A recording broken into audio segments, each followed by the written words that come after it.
Hi hello guys, இந்த வீடியோவில் எதை பற்றி பார்க்க போகிறோம் அப்படின்னு சொல்லி பார்த்தீங்கன்னா, இப்போ ரீசெண்டாக கூலி படத்தோடைய ஆடியோ லான்ச் வந்து பார்த்தீங்கன்னா நடத்துனாங்க சென்னையில். ஸோ அங்கே கலாநிதி மாறன் ஒரு சில ஹீரோக்கள் ஜெட்டு கொடுத்தாதான், அதாவது பிரைவேட் விமானம் அவங்களுக்கு கொடுத்தாதான் ஷூட்டிங்கே வராங்க அப்படின்ற மாதிரி சொல்லியிருக்காரு. சூப்பர் ஸ்டார் என்றைக்குமே இவர் மட்டும்தான் அப்படின்ற மாதிரியும் சொல்லியிருக்காரு. யாரை சொல்லியிருக்காரு, இதுக்கான பின்னணி என்னன்றதாங்க இந்த வீடியோவில் பார்க்க போகிறோம். நம்ம சேனலை ஃபர்ஸ்ட் டைம் பார்க்குற பர்சனாக நீங்கள் இருந்தீங்கன்னா மறக்காமல் நம்ம சேனலை சப்ஸ்கிரைப் பண்ணிக்கோங்க. அப்போ தான் நான் அடுத்தடுத்து போகிற வீடியோக்கான அப்டேட் அண்ட் நோட்டிஃபிகேஷன்ஸ் உங்களுக்கு கிடைச்சிட்டே இருக்கும்.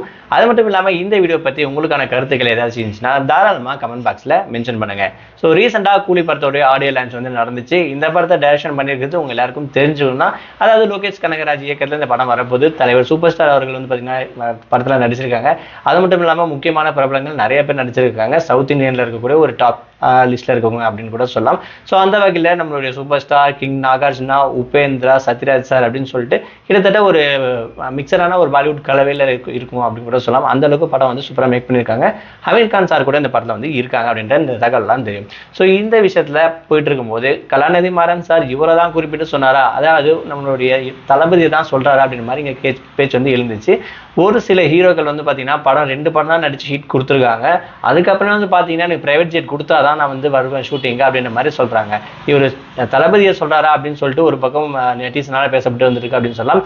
அப்படி இல்லையா எஸ்கே சாரை தான் சொல்ல வராரோ அப்படின்னு இன்னொரு பக்கம் பேச்சு வந்து போயிட்டு இருக்கு. ஏன்னா 2 படம் கொடுத்துட்டு ரொம்ப ஹிட் பண்ணிட்டு பிரைவேட் ஜெட் தான் வேணும் போகணும் அப்படின்ற மாதிரிலாம் கேட்டுட்டு இருக்கிறாலும், அது மட்டும் இல்லாமல் சிவகார்த்திகேயன் அவர்கள் ரீசெண்டாக பிரைவேட் ஜெட்டில் போயிட்டு வந்துட்டு இருக்க மாதிரி நிறைய பிக்ஸ் கிளிப்ஸ் வந்து பார்த்தீங்கன்னா இணையத்தில் வைரல் ஆகிட்டு இருக்கு. இவரே சொல்கிறாரா அப்படின்ற மாதிரி இங்கே ஒரு கொஸ்டின் ரைஸ் ஆகுது. அது மட்டும் இல்லாமல் நம்மளுடைய புஷ்பா சார் அப்படின்னு சொல்லலாம், அதாவது அல்லு அர்ஜுன். ஸோ இவருடைய மிகப்பெரிய பிரம்மாண்டத்தில் இருக்கக்கூடிய ஒரு படம் அட்லியோட இயக்கத்தில் வந்து இப்போ ரன் ஆகிட்டு இருக்கின்ற விஷயம் நிறைய பேருக்கு தெரியும்.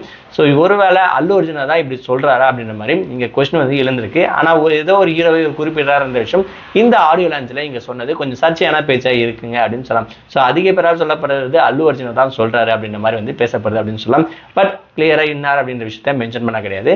இன்னொரு விஷயம் கிளியராக மென்ஷன் பண்ணியிருக்காரு. இதனால் இந்த விஷயத்த சொல்லியிருக்காரு அப்படின்னு பார்த்தீங்கன்னா, இந்தியாவில் யார் கால் பண்ணாலும், அதாவது சிஎம் எந்த சிஎம்க்கு கால் பண்ணாலும் ரஜினி சார் கிட்ட இருந்து கால் வந்துச்சுன்னா அவங்க கண்டிப்பாக அட்டன் பண்ணுவாங்க.